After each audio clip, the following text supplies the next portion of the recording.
हम पढ़ते हैं रेसिप्रोकल रिलेशन, ठीक है, यानी इसको व्युत्क्रम रिलेशन भी बोल सकते हैं, रेसिप्रोकल व्युत्क्रम रिलेशन, ठीक है। यानी कॉसेक थीटा बराबर 1/sin थीटा होता है, सेक थीटा बराबर 1/cos थीटा होता है, कॉट थीटा बराबर 1/tan थीटा होता है। इसको ये भी बोल सकते हैं साइन थीटा अगर यहाँ चला जाए तो कॉसेक यहाँ आ जाएगा, यानी साइन थीटा जो है क्या बोल सकते हैं, कॉसेक थीटा का उल्टा है, यानी इनवर्स है, इनवर्स बोल सकते हैं, रेसिप्रोकल है, ठीक है। कॉस थीटा सेक थीटा का रेसिप्रोकल है, टेन थीटा कॉट का रेसिप्रोकल, ठीक है। तो इस बात को ज़रा समझते हैं हम, ठीक है, ठीक है जी, समझने की कोशिश करते हैं, ठीक है। मैं सबसे पहले एक ट्रायंगल ड्रा करूँगा, ठीक है, राइट एंगल ट्रायंगल, और इसमें आप समझाऊंगा मैं, ध्यान से देखिएगा आप लोग, ठीक है। ये मेरे पास एक राइट एंगल ट्रायंगल है, ठीक है, बात समझ में आ रही है बात, ठीक है। इसको मैं क्या करता हूँ, ये क्या होगा अगर मैं यहाँ पे 90 डिग्री ड्रा करता हूँ, ये हो गया बी ए बी और सी, ठीक है। अगर इसको मैं थीटा मान लेट करता हूँ कि ये क्या है, थीटा है। समझ में दिक्कत है किसी को? नहीं होगा दिक्कत, ओके नो प्रॉब्लम। इसको हम क्या बोलते हैं जी, हाइपोटेन्यूस, ठीक है, हाइपोटेन्यूस बोलते हैं। इसको मैं रिप्रेजेंट करता हूँ आर से, ठीक है, क्लियर है बात। इसको हम बेस बोलने वाले हैं, ठीक है ना जी, यानी 90 डिग्री का जो अपोजिट होता है साइड, वो कौन होता है, हाइपोटेन्यूस होता है, यानी सबसे लार्जेस्ट साइड होता है, ठीक है। ये बेस हो गया, ठीक है। इसको मैं एक्स मान लेता हूँ यार, क्या दिक्कत है, एक्स यूनिट बोल सकते हो या एक्स बोलो, कोई दिक्कत नहीं हो, ठीक है। ये हमारा perpendicular,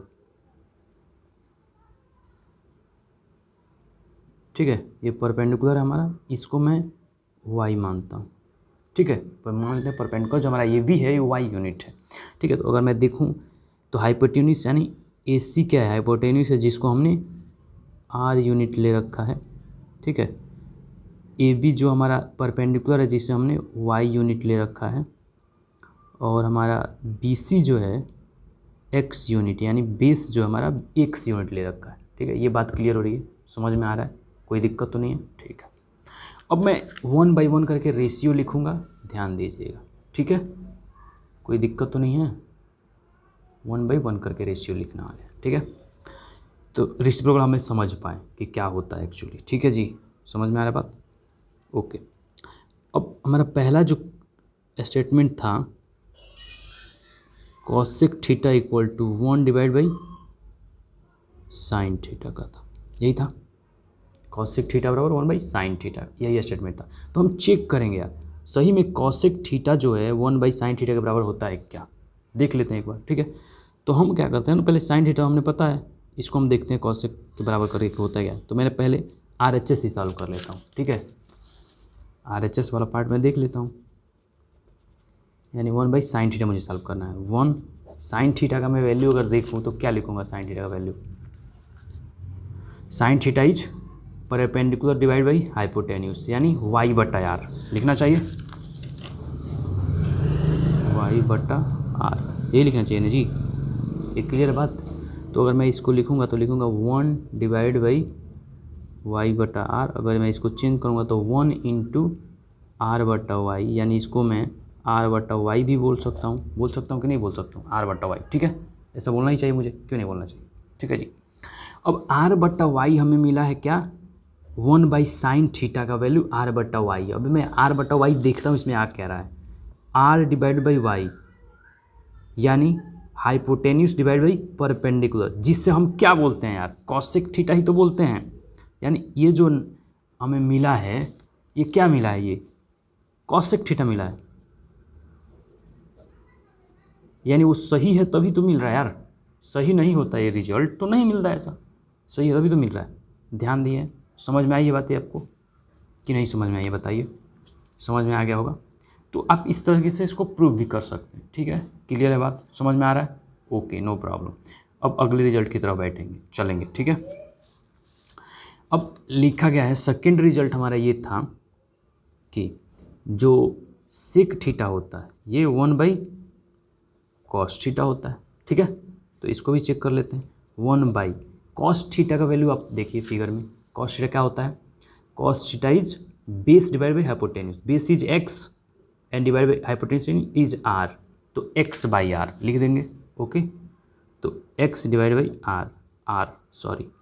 x divide by R. ठीक है जी। अगर इसको हम लिखेंगे फिर से वही ऊपर वाला कंडीशन रिपीट करेंगे तो 1 divide by X by R लिखा गया है। अगर इसको मैं मल्टीप्लाई वाले रूप में लूँ तो आर बाई एक्स लिखूँगा, यानी ये आर बाई एक्स है। ठीक है, ये प्राप्त होता है। आर बाई एक्स को बोलते क्या है, आप देख लेते हैं फिगर में। आर डिवाइड बाई एक्स, यानी अभी हम बोल रहे हैं कॉस थीटा जो होता है हमारा एक्स बाई आर होता है, तो आर बाई एक्स को अगर डिफिनिशन ट्रिग्नोमेट्रिक रेशियो वाला वीडियो देखेंगे तो उसमें क्या है, R by X is sec theta. ठीक है, सेक थीटा। तो ये समझ, तो यानी ये जो वैल्यू हमारा क्या है, ये सेक थीटा का वैल्यू है। ठीक है जी, ये समझने में दिक्कत तो नहीं हो रहा है किसी को कि सेक थीटा का वैल्यू है ये। डिफिनीशन आपको रेशियो सारे याद होने चाहिए, तो आपको क्लियर इसमें समझ में आएगी बातें। नहीं याद होगा तो क्लियर नहीं समझ में आएगी बातें। ठीक है, ओके। और हम बात करें कॉट थीटा, तो कॉट थीटा होता है 1/10 थीटा। अब इसको प्रूव करते हैं। ठीक है, तो जब हम प्रूव करेंगे तो RHS वाले साइड को लेते हैं 1/10 थीटा। तो 1/10 थीटा बराबर अगर देखेंगे फिगर से तो क्या आता है 1/10 थीटा, यानी पहले 1 लिखो, 10 थीटा का मान क्या था फिगर में उसको एक बार देख लेते हैं। 10 थीटा अगर देखेंगे तो 10 theta is perpendicular divide by base, यानी y/t x आना चाहिए। ठीक है जी, तो y/x आप लिखिए, y/x लिखते हैं equal to 1 divide by y/x। अगर इसको मल्टीप्लाई में चेंज करते हैं तो मल्टीप्लाई में चेंज होकर आपका आता है 1 इंटू x/y, यानी x/y हो जाएगा। अब x/y को आप देखिए ध्यान से, तो x/y को अगर फिगर में आते हैं तो हम देखेंगे x यानी base divide by perpendicular is nothing but cot theta. तो ये हमारा आंसर आ जाएगा कॉट थीटा का। ठीक है, तो लास्ट में ये भी रिजल्ट एक है, तो इसे भी याद रखना। ठीक है, थैंक यू।